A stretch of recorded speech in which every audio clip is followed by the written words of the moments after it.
हाँ जी बच्चों, तो आज की क्लास के अंदर हमारे को पढ़ना है रेगुलेटरी फ्रेमवर्क।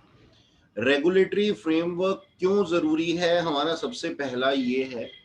रेगुलेटरी फ्रेमवर्क का मतलब होता है कि किसी भी काम को करने के लिए, अकाउंटिंग सिस्टम को करने के लिए क्या रेगुलेटरी है, क्या उसका रेगुलेशन होगा, किस तरीके से उसका एनफोर्समेंट होगा, ये सब हम इस चैप्टर के अंदर देखेंगे। ठीक है, तो सबसे पहले तो रेगुलेटरी जो है वो क्यों जरूरी है।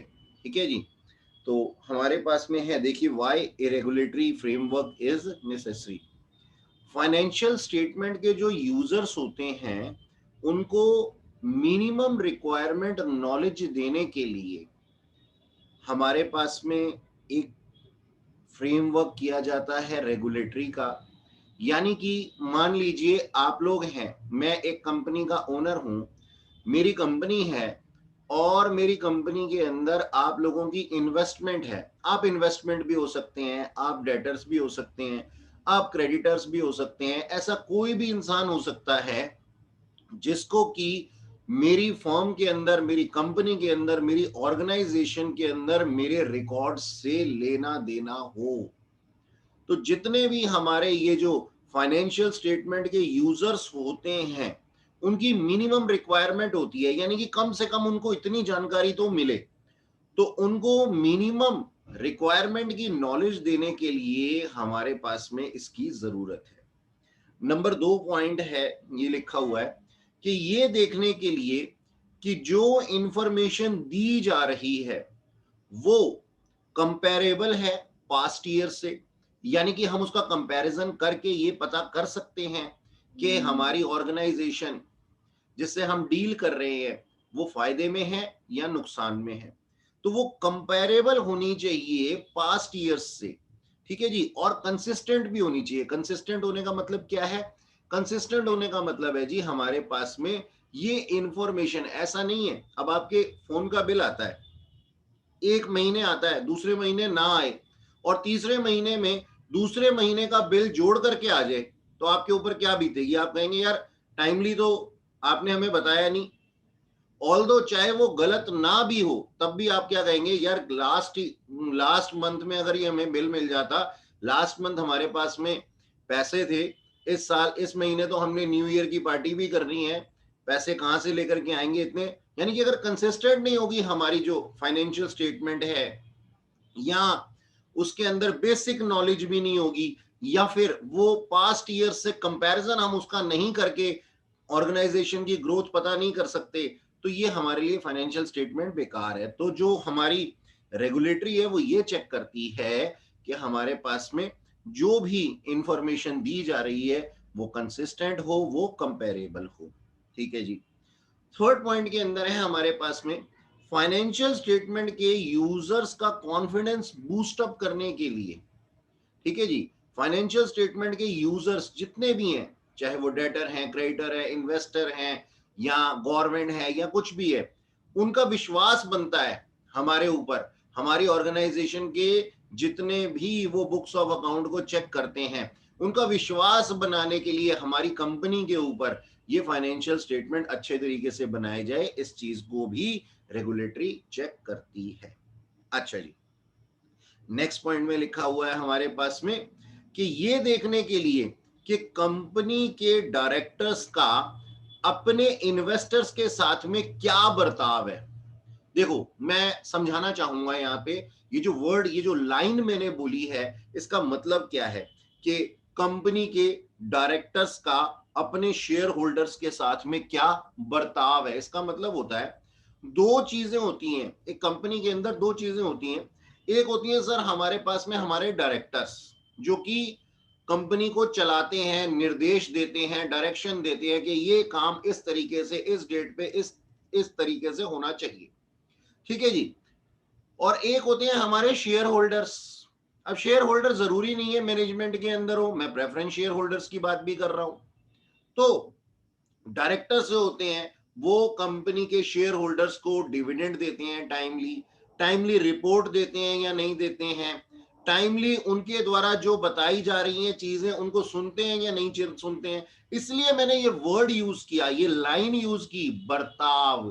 यानी कि ये देखने के लिए रेगुलेटरी किस लिए जरूरी है, ये देखने के लिए कि कंपनी के डायरेक्टर्स का अपने इन्वेस्टर्स के साथ में क्या बर्ताव है, यानी वो इन्वेस्टर्स को टाइमली और एक्चुअल इंफॉर्मेशन प्रोवाइड करवाते हैं या नहीं करवाते हैं। ठीक है जी, ओके। ये हमारे पास में इन सभी पॉइंट्स के अंदर लिखा हुआ है। अच्छा, इन सभी को पूरा करने के बावजूद भी, इन सभी को पूरा करने के लिए अकाउंटिंग स्टैंडर्ड सफिशिएंट नहीं होते। आप लोगों को पता होगा अकाउंटिंग स्टैंडर्ड्स क्या होते हैं। कुछ स्टैंडर्ड्स होते हैं अकाउंटिंग के, और उसके हिसाब से हम लोग जो है वो अकाउंटिंग को फॉलो करते हैं। इन सारी की सारी चीजों को, जितनी भी हमारी फाइनेंशियल स्टेटमेंट से रिलेटेड ये बातें मैंने आपको बताई, इसके लिए अकाउंटिंग स्टैंडर्ड सफिशिएंट नहीं है।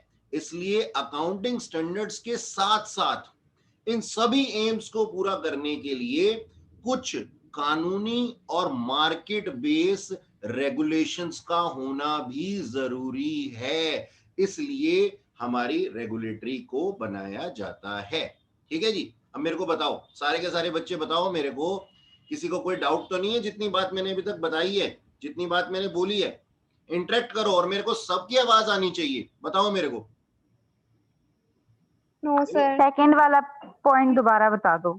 सेकंड वाला पॉइंट दोबारा बता दूं? अच्छा जी, सेकंड वाले पॉइंट के अंदर ये बोला गया है कि ये देखने के लिए हमारे पास में रेगुलेटरी की जरूरत है कि जो इंफॉर्मेशन प्रोवाइड की जा रही है फाइनेंशियल स्टेटमेंट के थ्रू, अकाउंट्स के थ्रू, किसी भी तरीके से, ये देखने के लिए जो कि इंफॉर्मेशन दी जा रही है वो कंपैरेबल है या नहीं है। यानी कि रेगुलेटरी की जरूरत क्यों है, ये देखने के लिए कि मैंने जो आपको इंफॉर्मेशन प्रोवाइड की है उसको आप पास्ट ईयर से कंपेयर करके चेक कर सकते हो या नहीं कर सकते हो। अब एक बात बताओ, मैं आपको एक साल के अंदर एक डाटा दे देता हूं, ठीक है जी, एक फैक्ट का डाटा मैंने आपको दे दिया, और दूसरे साल में मैंने कुछ आपको ऐसे फैक्ट दिए जिसका कि आप कंपैरिजन नहीं कर सकते आपस में।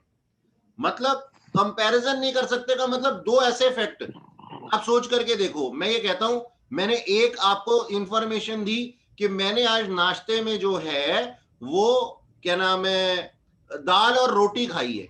मैंने ऐसा बोला आपको कि मैंने आज नाश्ते में दाल और रोटी खाई है, और दूसरी स्टेटमेंट में देता हूं, तुम्हें मालूम है पिछले महीने मैंने एक गाड़ी खरीदी थी। अब ये दोनों चीजों का आपस में कोई कंपैरिजन है? या तो मैं सिर्फ कार और गाड़ियों से रिलेटेड आपको इंफॉर्मेशन दूं तब आप कंपैरिजन कर सकते हो, या फिर मैं खाने से रिलेटेड आपको ये बोलूं कि भाई मैंने सुबह दाल रोटी खाई है और दोपहर में मैं कुछ खास खाने वाला हूं। अभी तो आप कहोगे ना कि हाँ, दाल रोटी के सामने कुछ खास की वैल्यू अलग है, कंपैरिजन कर पाओगे।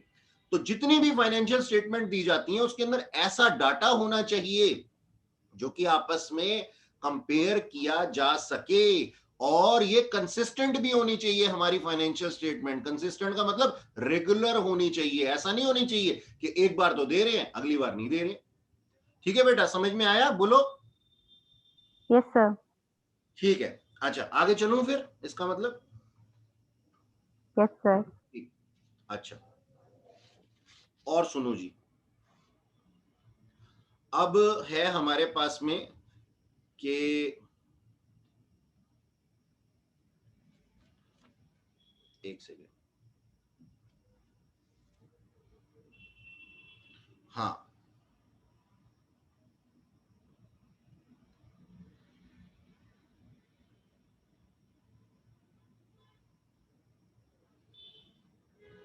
हाँ, national regulatory framework for financial reporting. Financial reporting का मतलब मालूम है आपको? फाइनेंशियल रिपोर्टिंग का मतलब ये है कि फाइनेंशियल स्टेटमेंट के थ्रू या फिर किसी भी ऐसे डॉक्यूमेंट के थ्रू मैं अपने इन्वेस्टर्स को, अपने ऑर्गेनाइजेशन के जानने वालों को कुछ रिपोर्ट करता हूं। ठीक है जी, ओके। अच्छा, तो यूके की फाइनेंशियल रिपोर्टिंग काउंसिल है जो कि इशू करती है फाइनेंशियल रिपोर्टिंग स्टैंडर्ड्स। अब ध्यान से सुनना, ये आपसे वन वर्ड में पूछा जा सकता है, वन मार्कर में पूछा जा सकता है। तो मैंने क्या बोला कि हमारे पास में यूके की फाइनेंशियल, यूनाइटेड किंगडम की फाइनेंशियल रिपोर्टिंग काउंसिल इशू करती है क्या? Financial reporting standard. यानी कि आप किस तरीके से एक रिपोर्ट को करते हैं, एक फाइनेंशियल रिपोर्ट को बनाते हैं, ये रेगुलेशंस, ये स्टैंडर्ड्स कौन बनाता है? तो आपका जवाब है कि यूके फाइनेंशियल रिपोर्टिंग काउंसिल। ठीक है, ये बात समझ में आई? इसको अपने पास में दिमाग में अच्छे से बैठा लो। अच्छा जी, अब इसके बाद में एक सेकंड ठहरना। हाँ जी, अब इसके बाद में हमारे पास में यहां पे क्या लिखा हुआ है कि जो मेन आइटम्स होती हैं जो अफेक्ट करती हैं हमारे बिजनेस को, हम यूके की बात कर रहे हैं, ठीक है जी, जो हमारे पास में मेन आइटम्स होती हैं जो इफेक्ट करती हैं हमारे बिजनेस को यूके में, वो क्या है? Companies act 2006। जैसे इंडिया में कुछ और है ना, तो यहां पे क्या है हमारे पास में? कोई कंपनीज एक्ट कौन सा है यहां पे, पता है आप लोगों को? बोलो बोलो बोलो, जवाब दो। इंडिया के अंदर अगर 2013। मैं बात करता हूं तो कौन सा सर कंपनीज एक्ट? 2013। 2013। हाँ, मैं इंतजार कर रहा था कि कोई बोले कि सर 1956, लेकिन किसी ने ऐसा उसके बाद बोला। उसके बाद तो चेंज हो गया था ना, 2013 में हो गया था। हाँ बिल्कुल बिल्कुल बिल्कुल, तो मतलब इसका मतलब ये है आप लोग नए जमाने के लोग हैं, है ना? अच्छा खैर, हाँ बिल्कुल सही है जवाब। ठीक है, तो हम क्या कहते हैं कि जो मेन आइटम है जो कि इफेक्ट करती हैं हमारे बिजनेस को यूके के अंदर, वो क्या है? Companies act 2006। ठीक है जी, यहाँ पे लिखा हुआ है, मैं आपको दिखाता हूँ। एक सेकंड, मैं अपना पेन तो आज मैंने निकाला ही नहीं।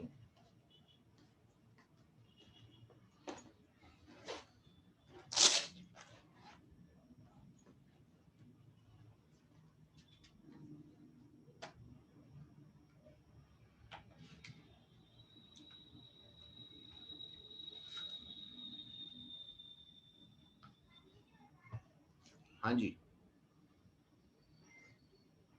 ये है हमारे पास में लिखा है कंपनीज एक्ट 2006। ठीक है, ब्लैक से ब्लैक, इसका कलर चेंज कर लेता हूं मैं। हाँ, और साथ में द सर्बेंस ऑक्सले एक्ट। बेटा ये चीजें है ना 1 मार्कर में पूछ ली जाती हैं, तो आप इन चीजों को ना अच्छे से ध्यान में रखना। ठीक है, कहने का मतलब ये एग्जाम पॉइंट ऑफ व्यू से जो छोटे छोटे पॉइंट्स होते हैं ना, यही हमारे पास में जो है वो सामने आ जाते हैं।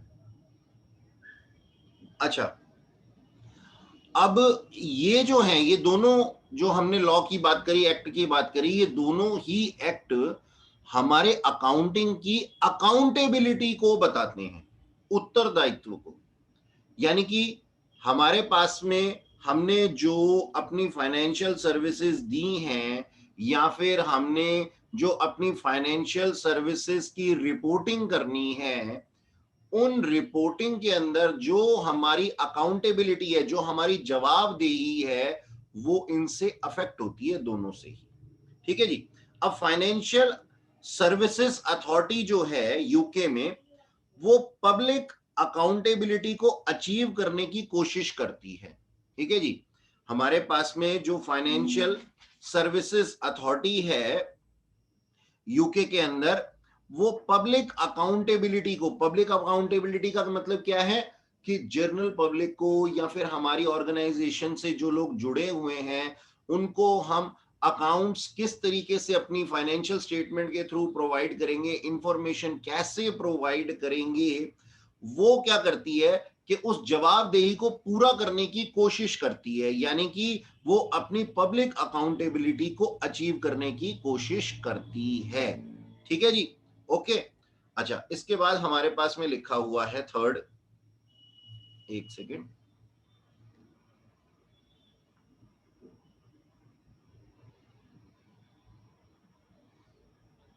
थर्ड हमारे पास लिखा हुआ है आईएफआरएस स्टैंडर्ड। ठीक है जी, IFRS स्टैंडर्ड। ठीक है, अब इसके अंदर चीजों के अंदर क्या लिखा हुआ है, इस चीज को समझिएगा।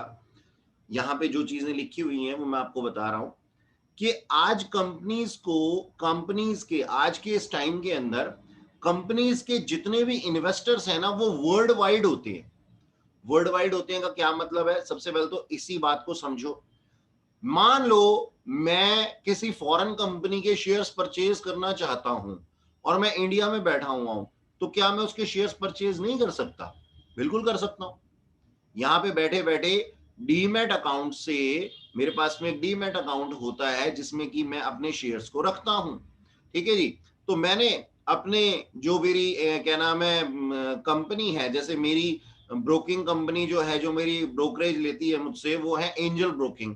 ठीक है जी, तो एंजल ब्रोकिंग को मैंने बोला, मैंने कहा भाई किसी भी फॉरेन कंपनी के आप शेयर्स परचेज कर लीजिए। लेट्स से मैं माइक्रोसॉफ्ट की बात करता हूं, तो मैं इंडिया के अंदर बैठा हुआ था लेकिन मैंने फॉरेन कंपनी के शेयर्स परचेज कर लिए। तो आज कंपनीज के इन्वेस्टर्स जो होते हैं ना, वो वर्ल्ड वाइड होते हैं।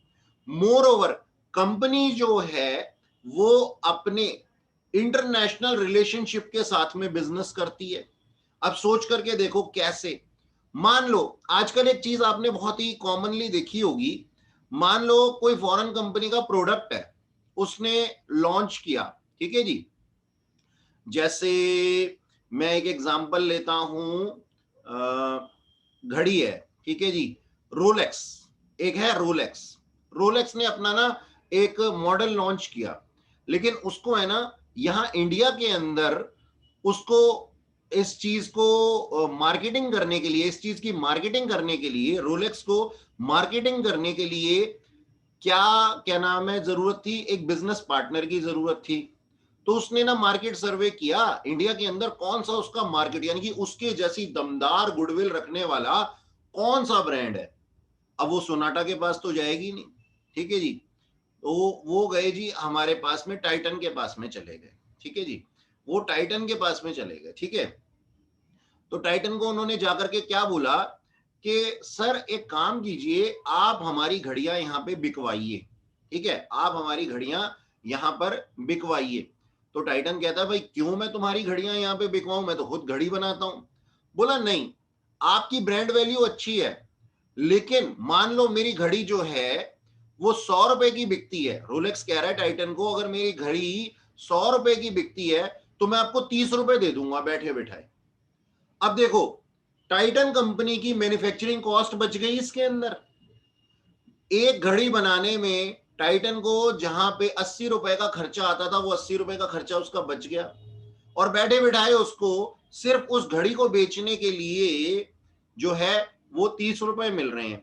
और क्या टाइटन ऐसा नहीं कर सकता? टाइटन ऐसा बहुत आराम से कर सकता है। मान लो टाइटन के शोरूम में आप जाते हो और नीचे लिखा हुआ होता है कि ये जो है ये मार्केटिंग बाय, आजकल आपने ऐसा सुना होगा, marketed bye so and so company, तो हमारा विश्वास जुड़ जाता है, अरे टाइटन जिस कंपनी की मार्केटिंग कर रही है वो घड़ी अच्छी ही होगी। मान लो आज से पहले मैंने रोलेक्स का नाम भी नहीं सुना था, ठीक है जी, तो भी मैं रोलेक्स को खरीद लूंगा। तो ऐसे ना इंटरनेशनल बिजनेस के अंदर है ना आपस में कनेक्शन बनते हैं। या फिर ये तो आपको पता ही होगा कि भाई यहां से मैं कुछ माल सप्लाई करता हूं और वहां से कोई माल सप्लाई ले लेता हूं, डेटर और क्रेडिटर के रिलेशनशिप भी बनते हैं ऐसे इंटरनेशनल कंपनीज के अंदर। तो ना बहुत सी कंपनियां ना बहुत बड़े बड़े जब बिजनेस करती हैं तो वो एक दूसरे से कोलेबोरेशन कर लेती हैं। अब सोच करके देखो, एक बात सोच करके देखना, मान लो मैंने अपने बुक्स ऑफ अकाउंट बनाए हुए हैं इंडिया के हिसाब से, इंडिया के अकाउंटिंग स्ट्रक्चर के हिसाब से, और बाहर की जो कंपनी है उसने यूके के स्टैंडर्ड के हिसाब से बनाए हुए हैं, और मान लो ऐसा कि दोनों अलग अलग है, दोनों के स्ट्रक्चर अलग अलग है, दोनों के स्टैंडर्ड अलग अलग है। अब जब हम अपने बुक्स ऑफ अकाउंट उसके साथ में मैच करना चाहेंगे या उनसे बिल लेना चाहेंगे या उनको बिल देना चाहेंगे, तो क्या ये आपस में कॉन्फ्लिक्ट नहीं पैदा कर देंगे? तो इसी सिचुएशन को ओवरकम करने के लिए, इसी सिचुएशन को ओवरकम करने के लिए हमारे पास में IFRS को लॉन्च किया गया है। ठीक है जी, तो IFRS क्या करता है? IFRS सिर्फ यही करता है कि वो एक कॉमन रिकॉर्ड, यानी कि एक कॉमन ऐसे रिकॉर्ड बनाने के लिए कहता है। आईएफआरएस की फुल फॉर्म मालूम है आपको? International financial reporting standards. तो आईएफआरएस जो हैं, तो वो जो आईएफआरएस हैं वो क्या करते हैं, इंटरनेशनली यानी कि वर्ल्ड वाइड जो हैं एक तरीके से काम किया जाए इसके ऊपर एम्फेसिस करते हैं। ठीक है जी, मेरी बात आप लोगों को समझ में आई? आईएफआरएस के बारे में जो मैंने छोटी छोटी सी आप लोगों को जस्टिफिकेशन दी, बोला करो बेटा, बोला करो, वरना गूंगे रह जाओगे। बोलो। Yes sir. Yes sir. और बाकी यस सर। बेटा बोला करो ताकि पता लगे, अगर इंटरेक्शन नहीं होगा तो काम खराब हो जाएगा। अच्छा ठीक है, मैं समझता हूं कि आप लोग समझदार हैं। इंटरेक्शन का मतलब जो है आप लोग डिस्टरबेंस से बचते हैं कि सर को डिस्टरबेंस ना हो, लेकिन अगर कोई पॉइंट समझ में नहीं आया प्लीज पूछना जरूर। ठीक है जी। अच्छा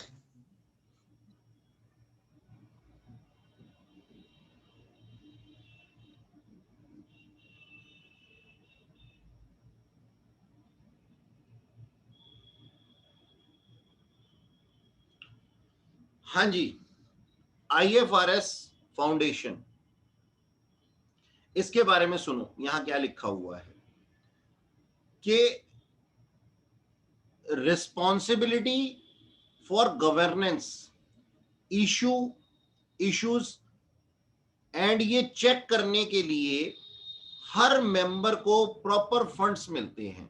यहां पे देखो फाउंडेशन है हमारी आईएफआरएस की ना, एक फाउंडेशन है। ठीक है जी, आईएफआरएस की हमारे पास में एक फाउंडेशन है।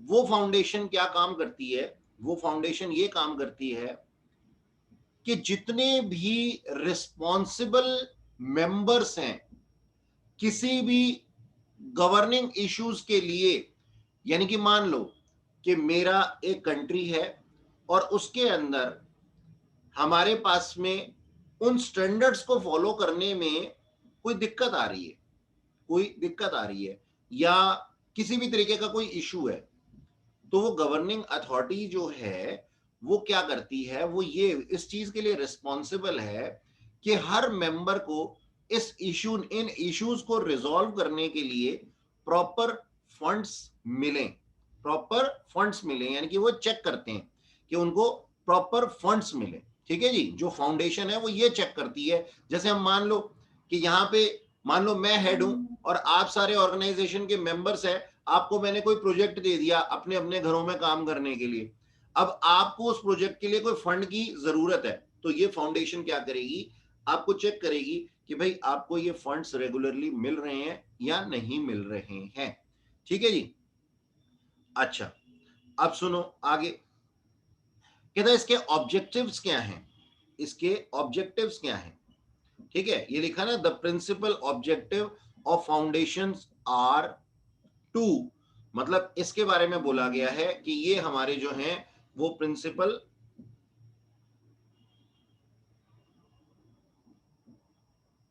ऑब्जेक्टिव हैं फाउंडेशन के। ठीक है, नंबर 1 क्या है, क्या इसका प्रिंसिपल ऑब्जेक्टिव है? सबसे पहला है ऐसे स्टैंडर्ड बनाना जो हाई क्वालिटी के हों, यानी कि जिसके अंदर की सारी जो है जरूरतें पूरी हो सके। तो हाई क्वालिटी के स्टैंडर्ड बनाना, इजीली अंडरस्टैंडेबल स्टैंडर्ड बनाना, यानी कि ऐसा नहीं होना चाहिए कि कोई कॉम्प्लिकेटेड स्टैंडर्ड मैंने बना दिया और बाद में हमारे को बहुत ही पढ़े लिखे लोगों के लिए उसके लिए जरूरत पड़ रही है उसको समझने के लिए। तो एक तो हाई क्वालिटी स्टैंडर्ड बनाना है, साथ ही इजीली अंडरस्टैंडेबल स्टैंडर्ड बनाना है जिसको कि आम इंसान समझ सके और उसकी इंप्लीमेंटेशन अच्छे से हो और वो वर्ल्ड वाइड एक्सेप्टेबल हो, ये चेक करते हैं। यानी कि ये आईएफआरएस फाउंडेशन जो है वो क्या चेक करती है, दोबारा से सुन लो, हाई क्वालिटी स्टैंडर्ड बनाने, यानी कि जिससे किसी भी मैटर को रिजॉल्व करने में, जो आज तक मैटर था वो रिजॉल्व करने में जो है कोई दिक्कत ना आए, तो ऐसे हाई क्वालिटी बनाने। ऐसा नहीं होना चाहिए कि भाई एक प्रॉब्लम तो सॉल्व हो गई और दूसरा इश्यू क्रिएट हो गया, तो हाई क्वालिटी है सारी की सारी, प्लस और माइनस सोच करके ही स्टैंडर्ड बनाने हैं हमने, ठीक है जी। नंबर 2, ये हमारे पास में इजीली अंडरस्टैंडेबल हो, ठीक है जी, और इसको अच्छे से लागू करवाना, ठीक है, न केवल एक जगह पे बल्कि वर्ल्ड वाइड पूरी दुनिया के अंदर ये एक्सेप्टेबल होने चाहिए। यानी कि ऐसा नहीं होना चाहिए कि कोई इसको डिनाई कर दे कि मैं तो इसको अपने यहाँ पे लागू ही नहीं कर पा रहा हूं, ठीक है जी। ये हमारे पास था क्या, हमारा फर्स्ट पॉइंट, ये था हमारा first point. Okay, next point के अंदर क्या लिखा हुआ है, सुनो। इन स्टैंडर्ड के यूज को प्रमोट करने के लिए और उनको बड़ी बारीकी से और सावधानी से अप्लाई करवाना भी इसी का काम है, ठीक है। यानी कि देखो, मैंने कोई चीज बना दी और मैं उसकी मार्केटिंग नहीं कर पा रहा हूं, तो फिर बना करके रखने का फायदा क्या। तो IFRS हमारे पास में फाउंडेशन जो है वो क्या करती है, न केवल स्टैंडर्ड्स को बनाती है बल्कि इसके यूज को प्रमोट करती है, हर कंट्री को बोलती है कि देखो हमने कितनी अच्छी चीज बनाई है, आपका अकाउंटिंग इससे कितना इजी हो जाएगा, आपके बिजनेस में जितनी भी स्टेटमेंट है आप इस तरीके से बनाइए और उसके बाद में अपने इन्वेस्टर्स या अपनी डीलिंग पर्संस को दिखाइए, आपकी ऑर्गेनाइजेशन को इससे फायदा होगा, इन्वेस्टर्स बढ़ेंगे। ये सारे यूज मैं जब बताता हूं तो इससे IFRS यूजर्स के बीच में उसकी यूसेज बढ़ती है, यानी कि वो प्रमोट होते हैं। तो IFRS को सिर्फ बनाना ही नहीं है, इन स्टैंडर्ड्स के यूज को प्रमोट भी करना है और उसकी बड़ी बारीकी और सावधानी के साथ में हमारे को इसको अप्लाई भी करवाना है, ठीक है जी। सेकेंड पॉइंट, अच्छा जी, थर्ड पॉइंट के अंदर क्या लिखा हुआ है कि हमारे पास में फाइनेंशियल रिपोर्टिंग की जो भी नीड्स हैं और किसी भी इकोनॉमी में चाहे छोटी है या फिर मीडियम फॉर्म है, ठीक है जी, या कोई बड़ी बिजनेस एंटिटी है, उससे रिलेटेड इसका पता लगाना है। इसका मतलब क्या हुआ, दोबारा सुनो, कि फाइनेंशियल रिपोर्टिंग से हर एक फर्म को, हर एक ऑर्गेनाइजेशन को, चाहे वो छोटी हो, मीडियम हो या बड़ी हो, फाइनेंशियल रिपोर्टिंग स्टैंडर्ड से हर फर्म को एक क्या है, एक एक्सपेक्टेशन है। तो उस एक्सपेक्टेशन को पता करना भी IFRS फाउंडेशन का काम है। बात समझ में आई, मेरी बात समझ में आई कि मान लो मेरे पास में 3 बच्चे हैं, विभा है और अपना ये क्या नाम है, जतिन है, और कोई क्या नाम है, एक तीसरे बच्चे का और नाम ले लो, ठीक है, सोनम है। तो सबकी एक्सपेक्टेशन मुझसे क्या है, सबकी एक्सपेक्टेशन है भाई, कोई कहता है जी मेरे को हिंदी में समझ में आता है, कोई कहता है उर्दू में समझ में आता है, कोई कहता है इंग्लिश में समझ में आता है, और मेरा काम है समझाने का। तो मेरे पास में जितनी भी लोगों की जो भी नीड्स है वो पूरी होनी चाहिए। तो फाउंडेशन क्या देखता है कि फाइनेंशियल रिपोर्टिंग स्टैंडर्ड से सारी की सारी ऑर्गेनाइजेशंस की क्या एक्सपेक्टेशन है, उनकी क्या नीड्स है, उसको पता लगाना भी है। देखो, फर्स्ट पॉइंट के अंदर हमने क्या बनाया, सेकंड पॉइंट के अंदर हमने उसको प्रमोट किया, और थर्ड पॉइंट के अंदर हम क्या कर रहे हैं, अब बताओ, आपके हाथ में आ गया ना, तो अब बताओ आपके साथ में ये चीज सही चल रही है। जैसे आप वेटर के, आप होटल में जाते हो, आपसे ऑर्डर लेने को ही आता है सबसे पहले ना, तो आपसे ऑर्डर लेकर के गया, उसके बाद में उसने आपको सर्व भी किया, और बाद में आकर के कोई ये ना पूछे आपसे कि भाई कैसा लगा खाना, तो आपको बहुत बुरा लगेगा। यानी कि आपके ओवरव्यूज भी लिए जा रहे हैं। ठीक इसी तरीके से ये जो फाउंडेशन है ये हर इकोनॉमी के अंदर छोटी बड़ी मीडियम फर्म से सबसे उनके व्यूज चाहती है, पता लगाती है, ताकि अगर कोई दिक्कत है तो उसका पता लगाया जा सके। ठीक है, अच्छा जी, नेक्स्ट पॉइंट के अंदर क्या लिखा हुआ है, नेशनल और इंटरनेशनल फाइनेंशियल रिपोर्टिंग स्टैंडर्ड को आगे ले जाने के लिए ये हमेशा काम करती है, यानी कि एक स्टेप हमेशा आगे ले जाने के लिए। अब देखो, जैसे मैंने वेटर की बात की ना, मान लो आपने वेटर को बताया भाई इसके अंदर ये कमी है, आपके खाने में ना मिर्ची ज्यादा थी, तो नेक्स्ट टाइम क्या आपको वो सेम फूड देगा, या फिर किसी और कस्टमर को सेम फूड देगा कि हाँ ये मिर्चों वाला है, यही खिला देता हूं, या फिर जितनी पहले डाली थी उतनी, तो फिर पूछने का फायदा ही क्या हुआ। तो ठीक इसी तरीके से चारों पॉइंट्स को कोरिलेट करो आपस में। सबसे पहले में क्या बनाया है, और बनाया किस तरीके से है, बनाया है, हाई क्वालिटी का, इजीली अंडरस्टैंडेबल बनाया है। सेकंड पॉइंट के अंदर उसको बारीकियों से, सावधानी से उसके यूज को प्रमोट किया है। थर्ड पॉइंट के अंदर हमने क्या बोला, थर्ड पॉइंट के अंदर सामने वाले की जरूरत का पता किया है सारी कंपनियों का। और फोर्थ पॉइंट के अंदर उन कमियों का पता लगाने के बाद, अगर कोई कमी है उसके अंदर, उसका पता लगाने के बाद उसको रेक्टिफाई किया ताकि हम एक स्टेप आगे जा सकें। हमेशा हमेशा हम आगे बढ़ते हैं, ठीक है जी। तो ये भी चाहती है फाउंडेशन, क्या चाहती है कि हमेशा फाइनेंशियल रिपोर्टिंग स्टैंडर्ड जो है उसको हमेशा आगे लेकर के जाया जा सके, ठीक है जी। हाँ जी, तो नेक्स्ट जो है हमारे पास में टॉपिक वो है इंटरनेशनल अकाउंटिंग स्टैंडर्ड बोर्ड। अब ये है क्या, पहले इसके बारे में समझो ध्यान से। देखो ऐसा है कि हाँ जी, इंटरनेशनल अकाउंटिंग स्टैंडर्ड बोर्ड। अब ये क्या है, ये जो बोर्ड है ना, ये हमारी फाउंडेशन जिसकी हमने अभी बात करी, IFRS फाउंडेशन, उसकी एक इंडिपेंडेंट स्टैंडर्ड सेटिंग बॉडी है। अब इसका क्या मतलब हुआ, स्टैंडर्ड सेटिंग बॉडी है का मतलब क्या है? इसका मतलब ये है कि जो भी इसके मेंबर्स हैं, जो कि IFRS के डेवलपमेंट और उनके पब्लिशंस के लिए, यानी कि उनकी पब्लिकेशंस के लिए, IFRS के डेवलपमेंट यानी कि IFRS को बनाने के लिए और उसके डेवलपमेंट के लिए और उसको लागू करवाने के लिए या पब्लिकेशंस के लिए रिस्पॉन्सिबल हैं, ठीक है जी। उसके इसके इन मेंबर्स को ये देखना होता है कि IFRS अच्छे से काम कर रहे हैं या नहीं कर रहे।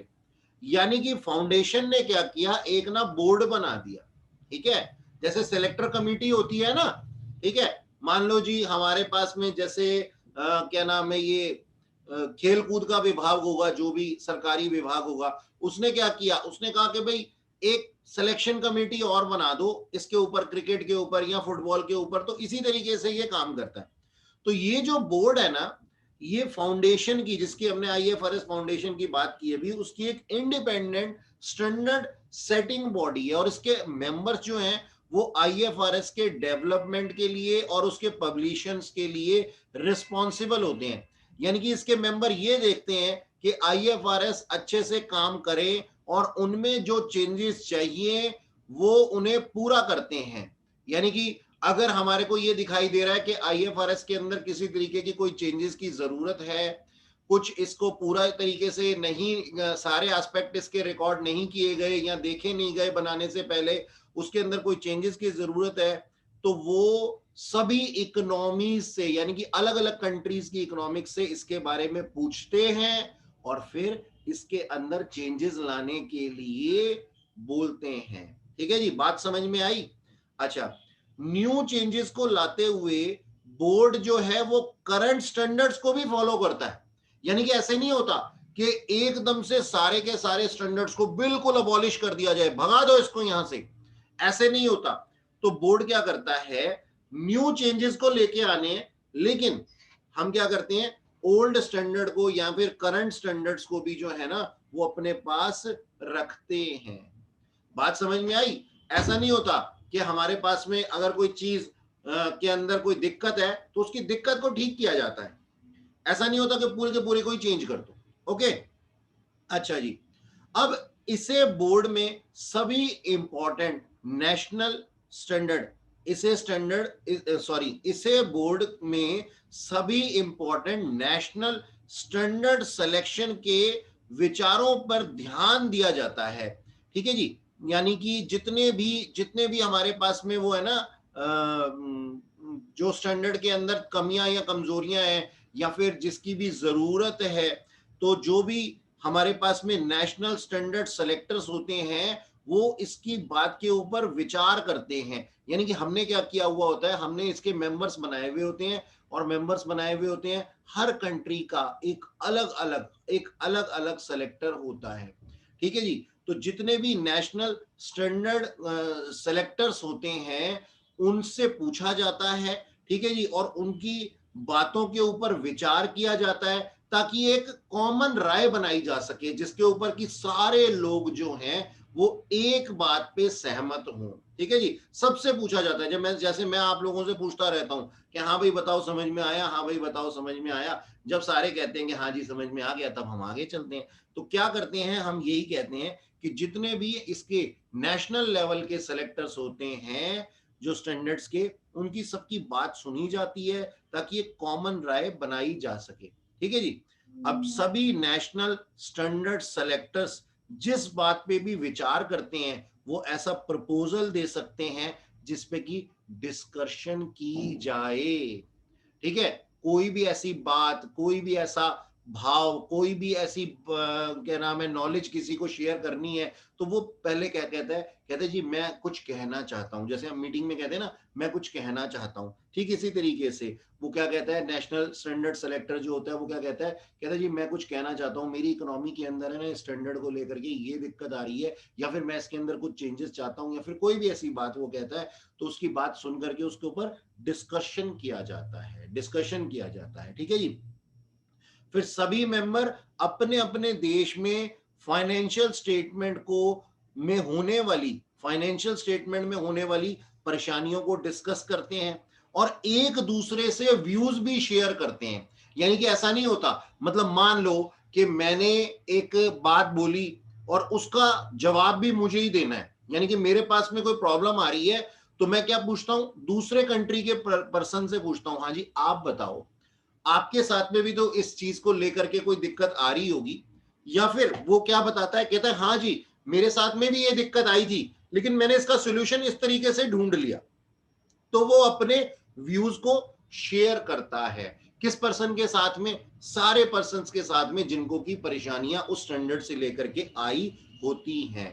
ठीक है जी, अब ये सारी डिस्कशन का जो मेन ऑब्जेक्टिव होता है वो नेशनल सेलेक्टर किसी ना किसी स्टैंडर्ड को लीड करके पूरा कर लेता है। ठीक है जी, यानी कि मैटर ये है, मैटर सिर्फ उसकी परेशानियों को रिजॉल्व करवाने का है। ये बोर्ड क्या कर रहा है, उसकी परेशानियों को हमें रिजॉल्व करने की बात कर रहा है। तो एक तरह से एक मीटिंग हो रही है जहां पे सारे के सारे सेलेक्टर्स जो हैं अपनी अपनी कंट्रीज के अंदर होने वाली जितनी भी दिक्कतें हैं किसी भी स्टैंडर्ड से, अगर कोई परेशानियां आ रही हैं उसको डिस्कस करते हैं। और ये क्यों मनाई जा रही है, ये क्यों किया जा रहा है, ताकि हम जो है इन स्टैंडर्ड्स को आगे और प्रमोट कर सकें, अच्छे से फॉलो अप कर सकें। ठीक है जी, बोलो इसका मतलब समझ में आया, ये बोर्ड की क्या ड्यूटीज होती हैं और किस तरीके से काम करते हैं। आगे चलो।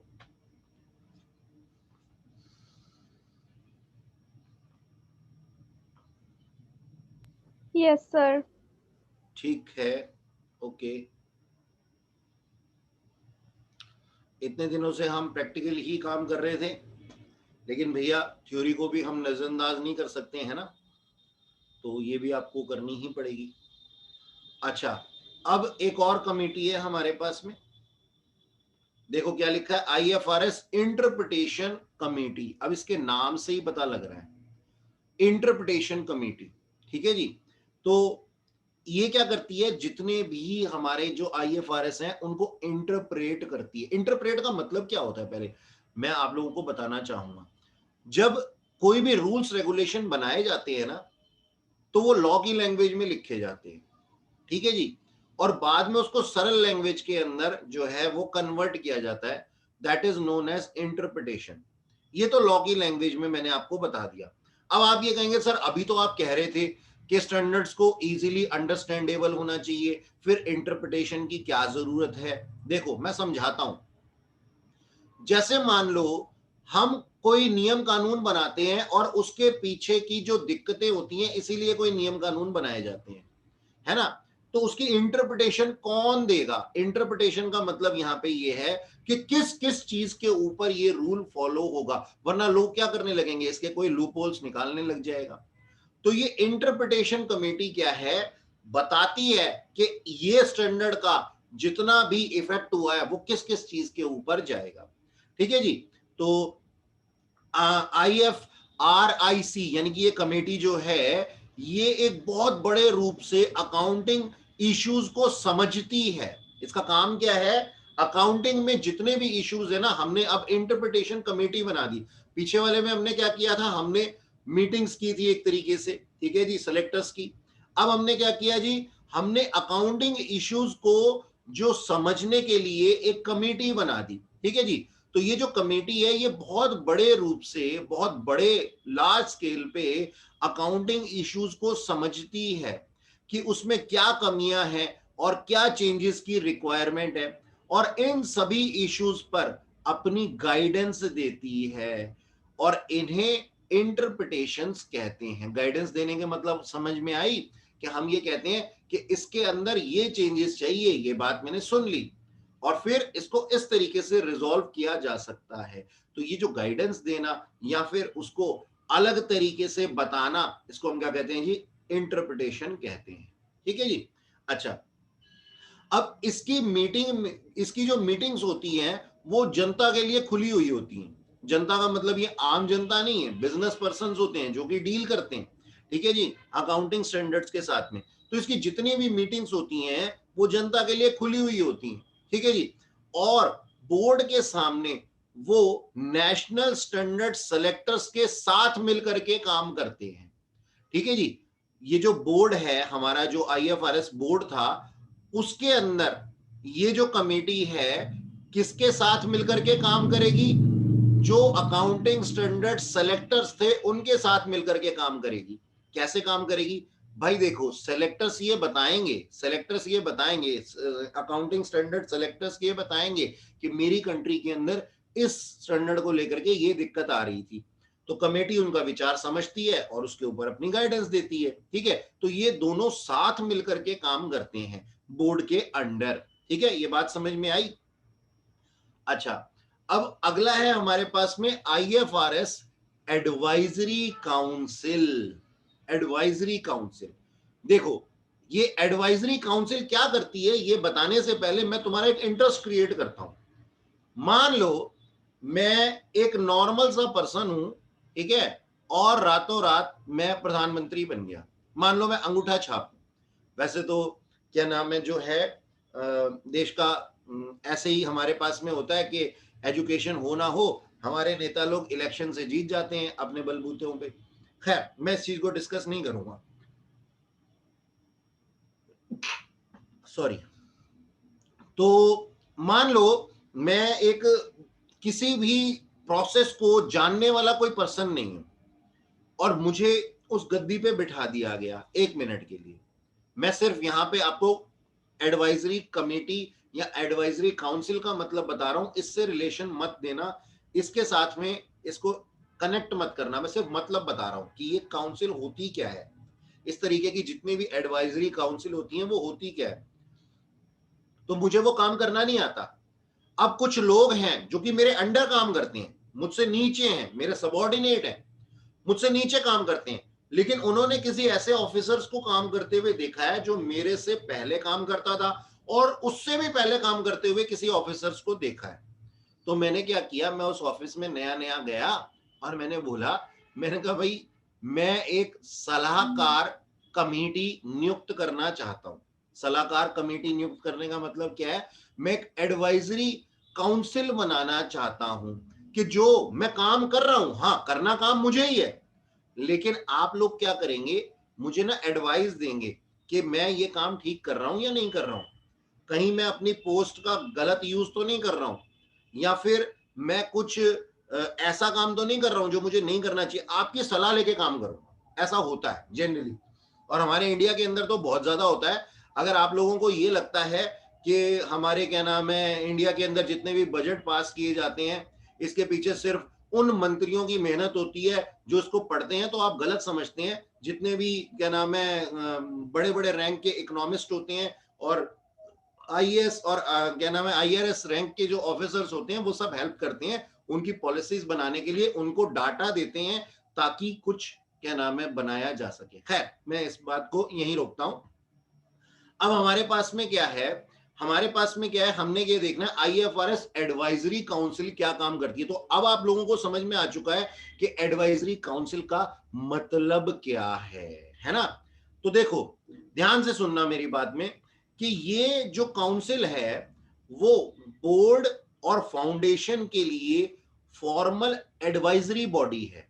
इसका मतलब क्या हुआ? अब मैंने एक स्टेटमेंट बोली है कि ये जो काउंसिल है, जिस काउंसिल की हम बात कर रहे हैं, IFRS advisory council, IFRS advisory council जो है ना, वो बोर्ड और फाउंडेशन, आईएफआरएस बोर्ड था, आईएफआरएस फाउंडेशन थी, इन दोनों के लिए एडवाइजरी बॉडी का काम करती है, यानी कि इनको सलाहकार की तरह सलाह देती है, इन दोनों को सलाह देती है ये काउंसिल। ठीक है जी।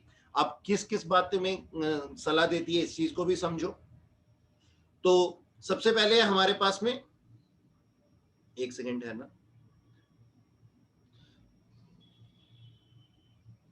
हाँ जी, सबसे पहले हमारे पास में ये बोर्ड के काम से अफेक्ट होने वाले सभी सदस्यों की एक बहुत बड़ी चेन है। यानी कि जितना भी बोर्ड, जो बोर्ड काम कर रहा है, आईएफआरएस बोर्ड जो भी काम कर रहा है, उससे जितने भी लोग अफेक्ट हो रहे हैं, यानी कि प्रभावित हो रहे हैं, उसकी एक बहुत बड़ी लंबी सी चेन है, ठीक है जी, यानी कि जो बहुत लंबे स्तर पे काम करती है। ठीक है जी। अच्छा, अब इसके ऑब्जेक्टिव क्या है? देखिए यहां पे लिखा हुआ है देयर ऑब्जेक्टिव इंक्लूड। अब इसके ऑब्जेक्टिव क्या है कि बोर्ड को, बोर्ड की बात कर रहा हूं, फाउंडेशन की नहीं बात कर रहा हूं, बोर्ड को उनके काम में एजेंडा देना, उनके डिसीजंस और उनकी प्रायोरिटी पे सलाह देना। समझा के बताता हूं, इस लाइन के अंदर लिखा गया है। सबसे पहली बात, सबसे पहले पॉइंट में बोला गया कि हमारा एक बोर्ड है, आईएफआरएस बोर्ड है, और ये कौन है? ये एडवाइजरी काउंसिल है। तो बोर्ड को क्या एडवाइजरी काउंसिल सलाह क्या दे रही है? सलाह ये दे रही है भाई कि आपका क्या एजेंडा होना चाहिए इस समय पे, एक पर्टिकुलर टाइम पीरियड पे आपका क्या एजेंडा होना चाहिए।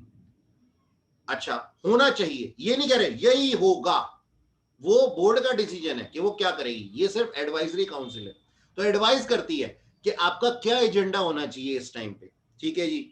आप डिसीजन लेते हुए किस तरीके के डिसीजन ले सकते हैं ताकि आपकी पॉपुलैरिटी बढ़े, और नंबर 3, आपकी प्रायोरिटी किस बेस पे पहले होनी चाहिए। यानी कि सोच करके देखो, आज अगर मैं ये कहता हूं कि हमारे पास में, हमारे देश के अंदर एक बहुत ही ज्वलनशील मुद्दा है, ज्वलनशील मुद्दा का मतलब समझते हो, एक एक क्या नाम है, एक ब्रेकिंग जिसको हम कहते हैं कि ऐसा ऐसा हमारे पास में एक मुद्दा है, वो क्या है? किसानों को लेकर के। तो अगर मैं ये बात करने लग जाऊं कि हाँ भाई, हमारे देश के अंदर मतलब सरकार क्या कह रही है या फिर कोई और पर्सन क्या कह रहा है कि अब हमें ये देखना है कि भाई नेक्स्ट मैं कौन से कंट्री में जाऊं घूमने के लिए, या फिर अपनी फैमिली को फैमिली ट्रिप पे कहां पर लेकर के जाऊं, नहीं, ये प्रायोरिटी नहीं है। जो प्रायोरिटी है, उस प्रायोरिटी के ऊपर सलाह देते हुए, उस प्रायोरिटी के ऊपर सलाह दी जाती है कि हमारे पास में नंबर 1, यहाँ पे इस पॉइंट के अंदर क्या बोला गया है कि एजेंडा क्या है, उसके ऊपर सलाह देंगे। काम वही करेंगे, बोर्ड ही काम करेगा, लेकिन ये क्या देगा? सलाह देगा। ठीक है जी। एजेंडा क्या है इस टाइम पे, किस एजेंडे के ऊपर हमें किस किस चीज के ऊपर काम करना चाहिए। नंबर 2, उस काम को करते हुए अगर आपको डिसीजन लेने में कोई दिक्कत आ रही है तो हम आपको डिसीजन लेने में भी सहायता करेंगे, एडवाइजरी काउंसिल सहायता करेगी। और नंबर 3, आपको ये देखना है कि भाई क्या प्रायोरिटी है, पहले किस काम को करें। ठीक है जी, फर्स्ट पॉइंट के अंदर लिखा हुआ है। अच्छा, सेकेंड पॉइंट के अंदर, मेजर स्टैंडर्ड सेलेक्टिंग प्रोजेक्ट पर काउंसिल के व्यूज की जानकारी बोर्ड को देना। ध्यान से देखो, ध्यान से सुनो। मान लो हमारे पास में कोई मेजर स्टैंडर्ड सेलेक्टिंग प्रोजेक्ट्स हैं, यानी कि हमारे पास में ना कोई कोई क्या नाम है, कुछ खास खास स्टैंडर्ड है, कुछ खास खास आईएफआरएस हैं। ठीक है जी। और कुछ खास खास आईएफआरएस हैं, उसकी उन प्रोजेक्ट्स के अंदर कोई दिक्कत चल रही थी, और इन दिक्कतों को लेकर के हमारी जो है वो सलाह मांगी गई। तो वो सलाह मांगने के ऊपर हमारे, यानी कि एडवाइजरी काउंसिल के क्या व्यूज हैं, किस तरीके से काम किया जाना चाहिए, ये बताना। यानी कि पहले पॉइंट के अंदर हमने क्या बोला? नॉर्मली एजेंडा चेक करो, प्रायोरिटीज चेक करो, ठीक है जी, और उनको क्या नाम है, डिसीजन लेने में हेल्प करो। सेकंड पे मैं आया, वो क्या था? जर्नल था। ये क्या है? मेजर स्टैंडर्ड सेटिंग प्रोजेक्ट्स हैं, यानी कि अब कोई खास अगर हमारे पास प्रोजेक्ट्स होंगे तो उसको लेकर के अगर एडवाइजरी काउंसिल को कोई एडवाइस देने की बात बोली गई है तो एडवाइजरी काउंसिल अपने व्यूज बताती है कि भाई हम इस चीज के बारे में ऐसा सोचते हैं या फिर इस चीज को ऐसे रिजॉल्व किया जा सकता है। ठीक है जी। थर्ड पॉइंट के अंदर लिखा हुआ है कि बोर्ड या ट्रस्टियों को कोई भी सलाह देना इसका काम होता है। ठीक है जी। बोर्ड को और फाउंडेशन को ये तो बात हमें शुरू से मालूम है। ठीक है, तो बोर्ड को या फिर बोर्ड के ट्रस्टीज को जो भी लोग हैं उनको सलाह देना, देखो यहां लिखा हुआ ना, giving other advice to board और टू द ट्रस्टीज, यानी कि बोर्ड को या फिर उनके ट्रस्टीज को किसी भी तरीके की कोई भी सलाह देना इसका काम है। ठीक है बेटा, तो ये है हमारी IFRS एडवाइजरी काउंसिल। होपफुली आप लोगों को ये समझ में आया होगा। प्लीज मेरे को रिप्लाई कीजिए पहले। Yes sir. ठीक है, तो मैं आज की क्लास को यहीं रोक दूं? Yes sir. ठीक है। हाँ, जनरली बच्चे सुन करके ना परेशान हो जाते हैं, लेकिन बेटा मेरी कोशिश ये रहती है कि आप लोगों को एग्जाम्पल्स के साथ में लेमन की लैंग्वेज के अंदर बताऊं, और ना आप लोगों को एग्जाम के पॉइंट ऑफ व्यू से इन सारी चीजों के ऊपर रट्टा नहीं मारना, बिल्कुल नहीं मारना। मैं आपको तरीका बताऊं आपके ऑब्जेक्टिव टाइप क्वेश्चन को करते हुए इस थ्योरी के अंदर से कैसे आपको काम में लेनी है ये ऑब्जेक्टिव टाइप थ्योरी, इस चीज का मैं आपको तरीका बताता हूं। आप क्या कीजिए, जो मैंने आपको बताया इसको आप 3 से 4 बार पढ़ लीजिए, आपके दिमाग में अपने आप आ जाएगा, आपके दिमाग में अपने आप आ जाएगा। फिर जब किसी एक पॉइंट के ऊपर आपसे कोई क्वेश्चन पुटअप कर लिया जाता है तो आपके दिमाग में ना एकदम से क्लिक करता है कि अरे हाँ ये तो मैंने पढ़ा हुआ है और इसका सही आंसर ये हो सकता है। आपको यहाँ पे कुछ ऐसा तो है नहीं कि आपको पूरा का पूरा आंसर लिखना है जी, कि भाई आपको शॉर्ट नोट लिखने हैं या फिर किसी और तरीके से कुछ और लिखना है। आपको ऑब्जेक्टिव टाइप कुछ काम करना है, तो आपको ऑब्जेक्टिव टाइप काम करना है, तो ऑब्जेक्टिव टाइप काम करने के लिए आपको क्या करना है, बस इसको एक बार गो थ्रू कर लो। अगर आपको इसी पॉइंट के अंदर से क्वेश्चन पूछ लिया जाता है कि क्या ये काम है एडवाइजरी काउंसिल का कि किसी मेजर स्टैंडर्ड सेटिंग प्रोजेक्ट्स के ऊपर सलाह दी जाए, क्या ये एक काम है, से यस और नो। तो आप कहोगे आपने पढ़ा हुआ है कि हाँ sir, major standard selecting project जो हैं उनके ऊपर सलाह देना भी इसका काम है, तो आप आंसर एकदम से दे सकते हो यस। वरना आपके लिए ये बात राज रह जाएगी कि अरे नॉर्मली तो सारे सलाह देते हैं, पता नहीं मेजर प्रोजेक्ट पे सलाह दे सकते हैं या नहीं दे सकते, है ना। तो हमारे को बार बार इसको सिर्फ पढ़ करके रीड करना है, याद अपने आप हो जाएंगी चीजें। ठीक है, चलो ओके सर। क्लास को ओवर करते हैं। ठीक है, बाय।